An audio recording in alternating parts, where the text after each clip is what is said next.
جیسے آج کل ہو رہا ہے. تو یہ سلسلہ صابری کے ساتھ منسلک ہیں ہم لوگ. تو ہمارے بزرگوں کو اجازت دی گئی تھی کہ آج وقت بہت خراب آ گیا, غلط ہو رہے لوگ, تو آپ سماع کو ترجیح دو, آپ قوالی سناؤ, آپ اچھے طریقے سے اہل اللہ کا کلام سناؤ لوگوں کو, تاکہ لوگ دوبارہ اس طرف آئیں, رجوع کریں, اس طرف کو رجوع کریں. تو یوں کر کے صابری صاحب ہمارا جو تھا نا سلسلہ قوالی کا, یہ وجود میں آیا ہمارے خاندان کا. تو حضرت مولانا عبد القدوس گنگوہی سے, چونکہ یہ سلسلہ صابریہ کو بہت تقویت ملی گنگوہی صاحب سے, تو وہاں سے ہمارا سلسلہ ساتھ ہی آ رہا ہے گنگوہی صاحب سے. ہمارے بزرگوں کو قوالی کی اجازت ہو گئی, ہمارے بزرگوں نے قوالی شروع کر دی.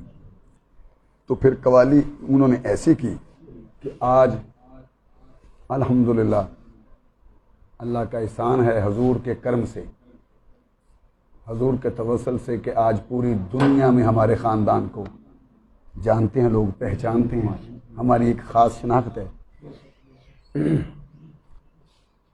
صابری صاحب کچھ لوگوں نے کلاسیکل کو اس کا موضوع بنا لیا, قوالی کو. قوالی محض جو ہے یہ قول کو بیان کرنا ہے. تو کلاسیکل ہے اس میں, لیکن اس میں کلاسیکل کل نہیں ہے, جز ہے. جز کے طور پر اس میں قوالی ہے, اپنا موسیقی ہے کہ راگ کی بھی ضرورت ہوتی ہے اور تال کی بھی ضرورت ہے, لے کی, ردم کی, ٹیمپو کی, لیکن زیادہ ترجیح جو ہے وہ قول کو ہے, کلام کو, تاکہ بزرگوں کے جو قول ہیں وہ عوام تک پہنچائے جائیں, ان سے استفادہ حاصل کریں. اگر فقیر ہے, درویش ہے, کسی منزل کا وہ مسافر ہے, تو ایک ایسا مقام آ جاتا ہے کہ وہ رک جاتے ہیں, آگے راستہ نہیں دکھائی دیتا کچھ. چونکہ یہ ایک لا سے اللہ کا سفر ہے جو فقیر طے کرتا ہے. ساقی صاحب, لا سے اللہ کا جو سفر ہے نا, اس میں بہت منزلیں آتی ہیں, بہت معاملات آتے ہیں. جب وہ طے ہوتے ہیں تو اس میں فقیر جب کچھ دکھائی نہیں دیتا, آگے ہی نکلتے ہیں تو دکھائی, پھر وہاں قول کام آتے ہیں بزرگوں کے, ان میں راستہ نظر آتا ہے. جیسے حضرت میرا سید بھی صابری درویش ہوئے ہیں, تو کچھ لوگ دنیا میں آ کر الجھ جاتے ہیں. تو یہ غور طلب ساقی صاحب, جناب صابری صاحب, میں ان کا ایک قول پیش کرتا ہوں.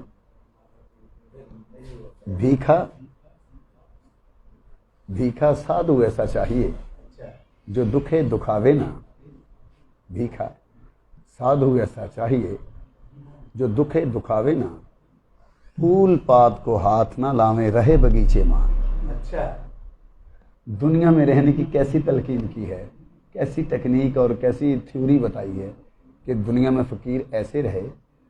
بھیکھا سادھو ایسا چاہیے دکھے دکھاوے نا, جیڑا کسی تو دوسرے انسان نو تکلیف ہی ہے وہ کہتا سادھو ہے کی درویش ہے.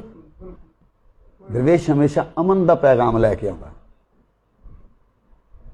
جو کہہ رہا ہے کہ بھیکھا سادھو ایسا چاہیے جو دکھے دکھاوے نا, پھول پات کو ہاتھ نہ لاویں رہے بگیچے ماں.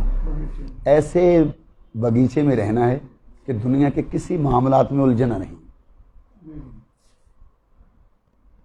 خوبصورتی میں, دنیا کی لغویات میں نہ الجھے.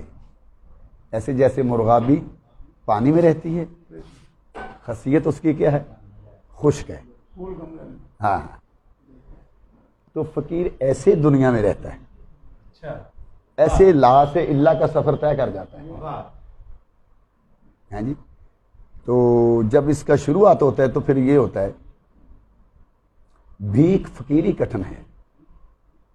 وہ جو ابھی وہ ذوق ہی کرتے ہوتے ہیں کہ جی میں فقیر بن جاؤں یا یہ ذوق کروں, تو ان کے لیے کیا ہے, بھیک فقیری کٹھن ہے جو لوکاں پانے کھیل, جو لوکاں پانے کھیل, چگا پھوکے اپنا تب صاحب کا میل.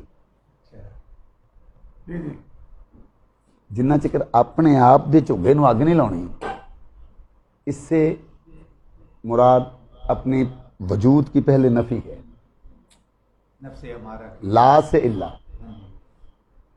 پہلے لا، پہلے نفی کا پہلو ضرور ہے. جیسے حضرت سلطان العارفین صاحب نے لکھا، نفی اسباب دا پانی ملیا، واہ، ہر رگے ہر رجائی ہو. پہلے نفی پہلے ہے. نفی تو ہمارے کلمے میں پہلے پائی جاتی ہے، لا نہیں. ساوری صاحب، اللہ ہاں، پھر یہ لا سے اللہ کا سفر جو ہے یہ طے ہوتا ہے. تو ایسے جو لوگ ہوئے ہیں، بیگم واقف صاحب تھے، انہوں نے صوفیوں کا، صوفیزم کا جو نظریہ ہے نا اصل، وہ پیش کیا. صوفی کا ذوق، قوالی بہت سے لوگ کرتے ہیں، ابھی یہی فیصلہ نہیں ہوا کہ یہ حرام ہے یا حلال ہے. آج میں بھی یہ ساقی صاحب بات انکشاف اس کا کر ہی نہیں. ہمارے چینلوں پر بھی علامہ حضرات، مولانا حضرات بھی اور دوسرے لوگ بھی وہ یہی کچھ قوالی کی حرام پر زور دے رہے ہیں، کچھ حلال پر زور دے رہے ہیں. اصل میں قوالی نہ حلال ہے نہ حرام ہے، یہ دونوں ہی نہیں ہیں. قوالی ایک مشروط ہے، ہاں، مشروط شرائط ہیں. اگر ان شرائط پر وہ ہو جائے تو جائز کی شکل میں آ جاتی ہے. جیسے کہ قوال کا روزہ ہو، وضو کیا ہو، شریعت کے مطابق ہو، اور کلام جو ہے اس میں ہاں تو خدا کی ربوبیت، خدا کی وحدانیت کا ذکر ہو، خدا کی توحید بیان کی جائے. قوالی تو اصل میں یہ ہے. تو قوالی ایک ذوق ہے. شوق تو کتوں کا بھی ہوتا ہے، کتوں کو لڑانے کا بھی شوق ہے، مرغے لڑانے کا بھی شوق ہے، یہ ہے ذوق ہی، لیکن یہ منزہ ذوق ہے. قوالی منزہ ذوق ہے، شفاف ہے. اس میں اگر وہ میں نے جو پہلے بات کی مشروط ہے، اگر ساتھ ہے تو پھر وہ ذوق منزہ ذوق ہے. جیسے ہمارا ہے نا دین متین، شفاف دین، کوئی علائش نہ ہو اس میں کوئی شرک نہ پایا جائے، کوئی شک نہ ہو. تو ایسے ہی قوالی میں کوئی ایسی غیر شرع بات نہ ہو، عارفانہ بات ہو. ہاں ایک جگہ آ کے تھوڑا رکنا پڑتا ہے. کچھ کلام ایسے ہیں وہ بزرگ حال وارد ہوتے ہیں تو وہ لکھتے ہیں، وارد الوجود، وارد. ہاں، تو جن لوگوں کو ان کی سمجھ نہیں ہوتی وہ گمراہ ہو جاتے ہیں.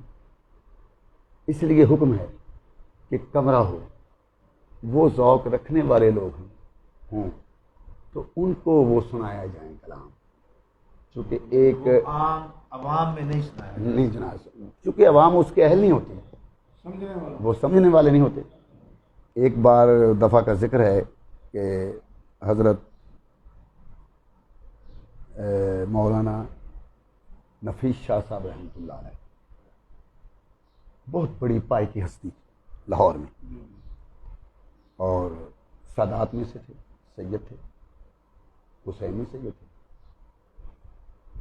تو بہت بڑے خطاط تھے وہ. لیکن ان کا کلام بہت مشہور ہوا، تو ان کے کلام بہت مشہور ہوئے. تو میں اتفاق ہوا، میں نے صابری صاحب ان کے پاس حاضری کا، مجھے کہنے لگے بھی آج سنا کر جانا. اب مجھے پتا تھا کہ یہ کس پائی کی شخصیت ہستی ہے، ان کو سنانا کیا ہے. تو میں نے کلام ان کو حضرت خواجہ معین الدین چشتی اجمیری سنجری رحمۃ اللہ علیہ کا سنایا. مطلب اور مقطع پیش کرتا ہوں، فارسی میں ہے. مرا در دل بغیر از دوست، چیز در نمے گنجد. جو حضرات بیٹھے ہیں لیکن اس بات کا ذوق لینا ہے آپ نے. مرا در دل بغیر از دوست، چیز در نمے گنجد. کہ خلوت خانہ سلطان کسے دیگر نمے گنجن، اچھا، کہ میرے قلب میں اس سلطان کے سوا کسی غیر کی گنجائش ہی نہیں، واہ واہ، اللہ اکبر، واہ واہ، واہ واہ، کسی زید بکر کی گنجائش ہی نہیں، مرا در دل، میرے دل میں کسی غیر کی اس قلوب میں غیر کی گنجائش ہی نہیں سوائے اس سلطان کے۔ تو سلطان میری سرکار محمد مصطفیٰ صلی اللہ علیہ وسلم، واہ واہ، اللہ اکبر، وہ کائنات کے تاجور ہیں۔ تو مقطع آتا ہے موئنی گر ہمیں خواہی، موئنی گر ہمیں خواہی کہ سرش بر زمارہ میں۔ اب یہ تھوڑا ثقیل شعر تھا، موئنی گر ہمیں خواہی کہ سرش بر زبارہ میں، مقام آ سرے دارست کے بر ممبر میں گنجت۔ اچھا، وہ جو مولانا عبدالرشید صاحب میرے پاس بیٹھے تھے نا، وہ بول پڑے۔ اچھا، حضرت صاحب کو کیفیت ہو گئی، حضرت صاحب کی یہ ریش مبارک پانی سے تر ہو گئی، آنسوؤں سے، اور لائٹ کو آف کر دیا تھا انہوں نے۔ مجھے تھوڑا تھوڑا نظر آ رہا تھا کہ جیسے مقام بن گیا، اور میں نے کوئی تقریباً یہ شعر کوئی 30-35 مرتبہ میں نے ریپیٹ کیا۔ میں نے کہا حضرت صاحب پر کیفیت ہے، ابھی نہیں، میں پکڑا۔ اچھا، وہ اس نے فوری دخل اندازی کر دی کہ حضرت ہمارے اس سلسلے میں یہ سماعت، حضرت فرماتے ہیں کہ آپ کے لیے حرام ہے۔ کیسی بات؟ آپ کے لیے حرام ہے اس لیے کہ تم یہ ذوق نہیں رکھتے، پہلے یہ ذوق لے کر آؤ، یا پھر یہ بتاؤ کہ حضرت خواجہ معین الدین چشتی کیا کہنا چاہتے ہیں۔ وہ کہہ رہے ہیں کہ میں کچھ کہنا چاہتا ہوں لیکن اس کے لیے ممبر نہیں، دار ہے۔ موئنی گر ہمیں خواہی، میں کچھ کہنا چاہتا ہوں، موئنی گر ہمیں خواہی کہ سرش بر زمانہ میں، مقام یہاں سرے دارست کہ بر ممبر نہ میں گنجو۔ اس پر ممبر پر بات کہنے والی نہیں، اس کے لیے دار ہے سوری۔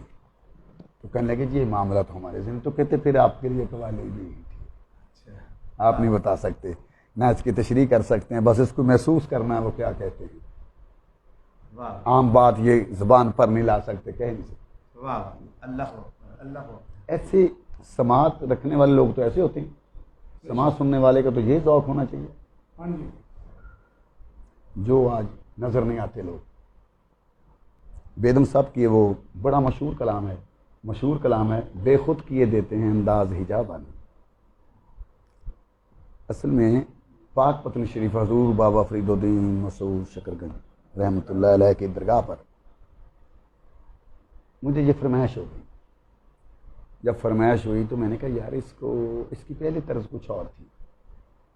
میں نے کہا اس کو طرز کو اب ماحول کو سمجھتے ہوئے تھوڑا سا تیز ہو اور جس میں تسلسل ہو۔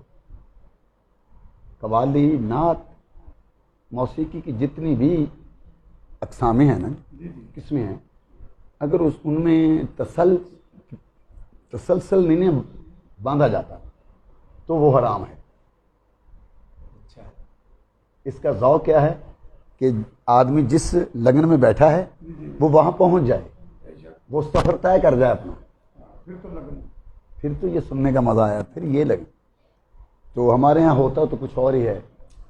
تو میں نے کہا کہ میں اس کو تھوڑا تیز لے میں رکھوں۔ اچھا، ماشاءاللہ۔